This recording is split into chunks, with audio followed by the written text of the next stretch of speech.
Okay, so I thought we'd start with a quick view of the history of sex in one slide. And this is it. Boy meets girl, girl meets boy, something's going to happen.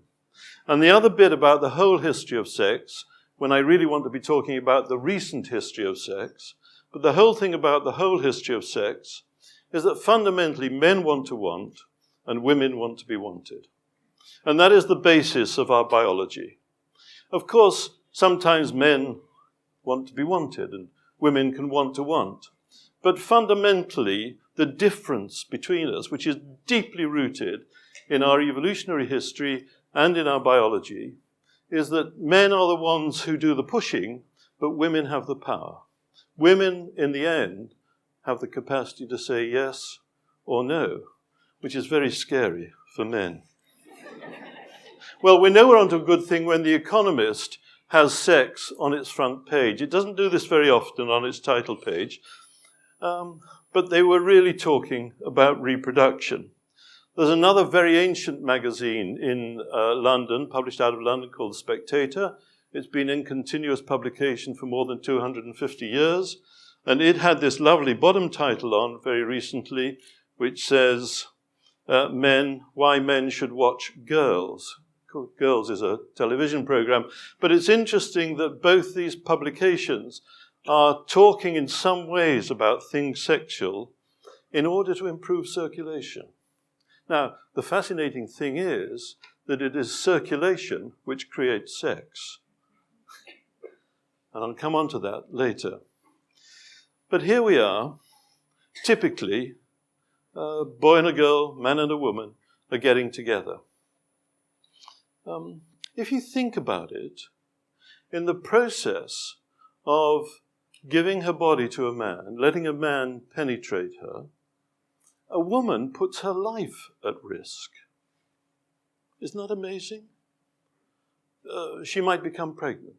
And until recently, across the whole of the world, and very recently in the developed world, the possibility of death has been reduced somewhat, quite considerably, but it still exists.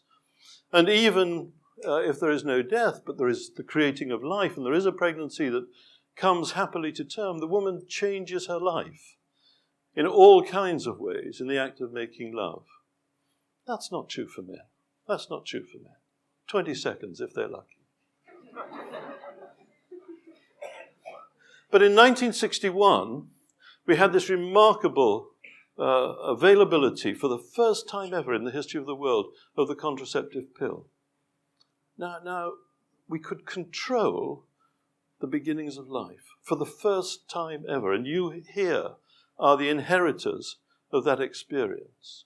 It is remarkable that we can actually begin to think about our bodies as potentially sources of pleasure, not just as reproductive processes. Because if we look at the history of understanding about sex, we can see that for hundreds and hundreds of years before 1935, hundreds and hundreds of years, the general view about sex was that it was for reproduction. That was the primary task of men and women, as of all animals, mammals, and others in the human kingdom, in the zoological kingdom. So there was a reproductive view of sex. And then Hollywood, by about 1935, had begun to convey through film that something else seemed to happen. There was a thing called relationship. And we began to get a relational view of sex. Of course, Hollywood at that time couldn't show anything sexual, but there was an idea that as the people wandered off into the sunset, something was going to happen. So there's a relational view of sex. But then in 1961, we get the pill. The contraceptive pill across the developed world begins to make it possible for us to think about sexual function much more in terms of recreation. So we get a reproductive, then a short-lived relational view, and then a recreational view. And we're now the generation that is struggling with the implications of that, and it's opening up the conversation about what place does sex have in our lives, and it's opened up the conversation about the possibilities of homosexuality, gay relationships, transgender relationships, things that to my parents' generation would have been inconceivable that could have been topics of conversation, the topic of sex has widened up very considerably. But the real change happens in recent time when we found out how it worked. In 1967, just 50 years ago, half a century ago, a couple in the States called Marston Johnson produced this remarkable book called Human Sexual Response. And for the first time in a laboratory, there had been a systematic inquiries into how does the body work sexually. Medicine didn't know. Medicine was good on reproduction. But anything to do with sex for medicine was kind of off court. That was a bit private. You were not interested in what happened there. You were only interested in when there was conception. And so medicine, physiology in general, had very little actual working knowledge. And I was a young clinical psychologist in 1961, before this book was published, working in outpatient clinics, dealing with sexual problems, realizing that we were in fact completely ignorant. All we had to go on as clinicians was our own private experience, which actually isn't much to go on professionally. So there we were, doing our best, people coming with sexual problems, and then Masters and Johnson published and began to tell us how the body works. Well, this is where circulation comes back in, because the most important thing is that when we begin to be interested in somebody sexually, blood starts pumping around the body. Now, it's very obvious what happens in a man. Here is a man, he's got this all hanging out sexual apparatus. It's a bit like a hamburger stall with neon lights on it. You can just see it at a distance.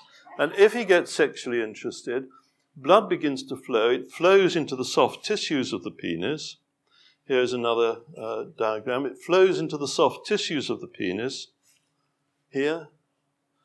And in a hydraulic fashion, the penis will lift and become erect, if it's working properly. Of course, sometimes it's not, and we're going to come on to problems a bit later.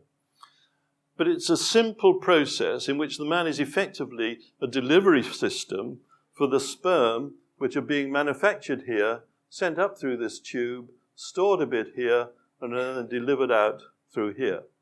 There's some clever muscles which control whether he's going to ejaculate or whether he's going to pee, but there we are. The system is extraordinarily well designed, and it manages that quite well. But it's the same tube down which everything comes. Well, it's not so clear in women. Not so clear at all. We can't actually see very much. If a man is like a hamburger stall, a woman's sexual apparatus is a bit like one of those extraordinary, exciting, interesting, but slightly scary small alleyways that one sees in Hanoi and Ho Chi Minh City. You're not quite sure whether you ought to go in there. You're not sure what's at the end of it when you get there. And partly the dilemma for that is that women are therefore left teaching men how it works. But what Marston Johnson discovered was that vast swathes of women don't really know much about how it works. Only about a third of women in lots of surveys have ever reliably looked at their own external genitalia. And many women are troubled that maybe their genital area is a bit unlike other people's. Most women do not see another adult woman's genitalia, whereas men often see other men's genitalia and, of course, get very concerned about size. So relief to all men to find that the limp size bears almost no relation to the erect size, but they don't really believe that. They always think it is. Anyway, the problem for women and for men is how do we find out? Because if we look at this in a simple anatomical diagram, we see that there's a fleshy area of the lips here. There's a vaginal canal here. But there's an extraordinary organ called the clitoris. Now, you may all know that we are conceived, all of us, as female. For the first 6 or 7 weeks of life, we are all female. And then if there happens to be a Y chromosome that's been ejaculated in the 100 million sperm, do you know one ejaculation, about a teaspoonful, has 100 million sperm in it, and only one of them is going to fertilize an egg if there's an egg waiting to be fertilized. It's a bit like the whole population of Vietnam standing on the end of Hoa Kim Lake, diving in at the same time, and the one that wins gets to the far shore first. That's the prize. Unless, of course, 3 or 4 happen to get there at the same time and you get quads, but that's a different matter. So how are we going to find out? Well, there is a lot of knowledge around now because of Masters and Johnson's research work. They had subjects lying in a laboratory, masturbating to climax, making love. They were taking the best electrophysiological measures that were available at the time. One of the very clever things they did was to create a small camera device in a plastic tube, which inserted into the vagina, showed for the first time what lubrication was. Because lubrication in a woman beginning to get wet is exactly the same in terms of sexual arousal as the beginnings of a stiffening in the man. The man beginning to feel the beginnings of an erection, the equivalent as the woman is lubrication. And the reason for both of them is blood pumping around the body. So sexual interest begins to create blood flow. And in the man, it creates the hydraulic reaction, which I've briefly described. In the woman, it creates what's called a transsudorific reaction. It's a kind of sweating reaction across the walls of the vagina as the tissue around the vagina fills with the flowing blood that is connected to sexual excitement. A number of other things happen in the woman. The womb itself, here, begins to lift. The vaginal canal itself begins to increase in width.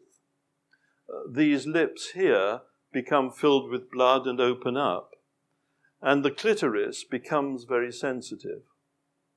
Now, the clitoris anatomically starts, if we all start as female, the clitoris in the woman, the embryo, becomes the penis in the man. So the man's sexual excitement is entirely focused in the head of the penis. That's extremely sensitive.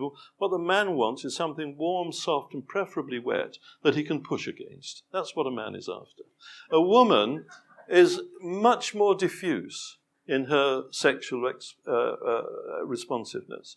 And the dilemma for a man in a sexual relationship with a woman wanting to arouse her, wanting to please her, wanting to know how to make love to her, is that to finger touch, the sexual organs, the lips around the vagina, the clitoris itself, are very difficult to distinguish what's happening.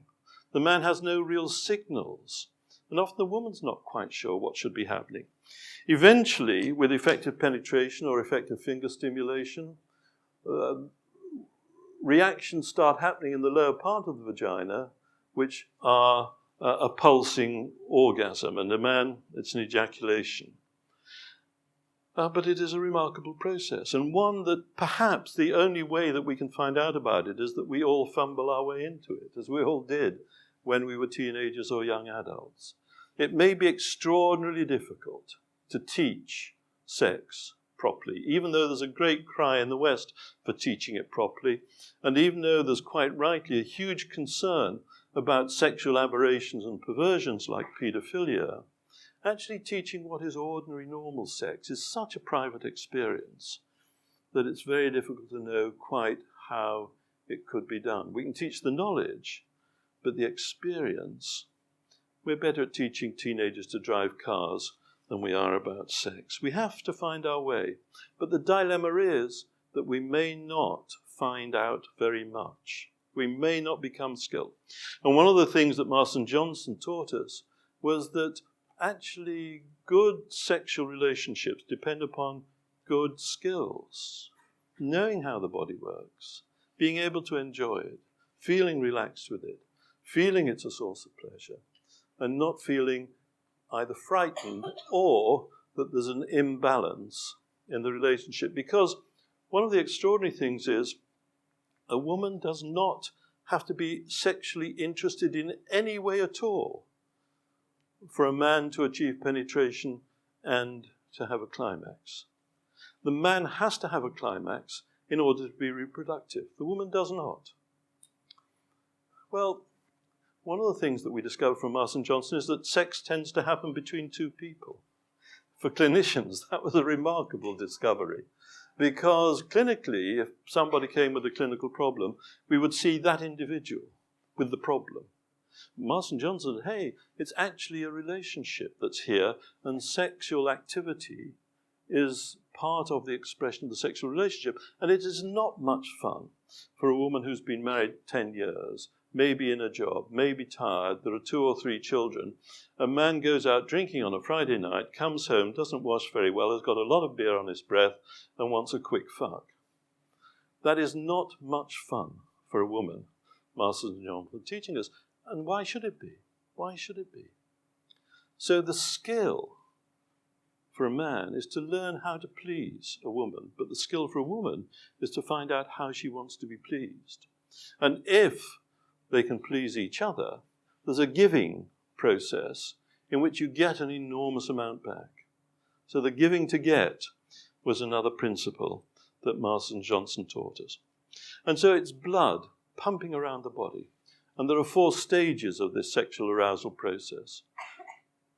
We can have desire, we can have arousal, we can then have orgasm, and then we can have relief. And we can have disorders of those too. So here's our couple. And the fact is that sex is perfectly natural, but it's not always naturally perfect. And so we get disorders, which Marston Johnson talked about in their second book called Human Sexual Inadequacy. Men don't get erections properly. The erection goes away. The woman can't get an orgasm. Neither of them are terribly interested. One is oversexed, one is undersexed. Those kinds of problems. But at last, we have a method of approaching those problems, sometimes with medication, but rarely with medication. Mostly, it's about the nature of skill. So I want to leave you with the thought that what good sex is about is enjoying each other. We have all the equipment that we need in order to do that. We may not have learned to use it as well as we could. It takes time, but it's fun. Thank you.